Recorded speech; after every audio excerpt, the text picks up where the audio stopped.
শনিবার student health হোমে অনুষ্ঠিত হয় ত্রিপুরা প্রদেশ কংগ্রেসের বর্ধিত সভায় উপস্থিত ছিলেন ত্রিপুরা প্রদেশ কংগ্রেসের সভাপতি আশিস কুমার সাহা, কংগ্রেস বিধায়ক সুদীপ রায় বর্মন। আগামী দিনে সংগঠনকে মজবুত করতে বিভিন্ন কর্মসূচি হাতে নিয়েছে প্রদেশ কংগ্রেস। আজকের বর্ধিত সভায় তার রূপরেখা স্থির হয়েছে। সাংবাদিকদের মুখোমুখি হয়ে এমনটাই জানিয়েছেন প্রদেশ কংগ্রেস সভাপতি আশিস কুমার সাহা।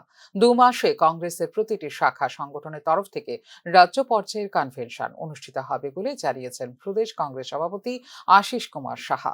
ত্রিপুরা প্রদেশ কংগ্রেসের পক্ষ থেকে প্রকাশ্য সমাবেশ অনুষ্ঠিত হতে যাচ্ছে আগরতলায়, যার রূপরেখা বর্ধিত সভায় স্থির হয়েছে বলে এদিন জানিয়েছেন প্রদেশ কংগ্রেস সভাপতি।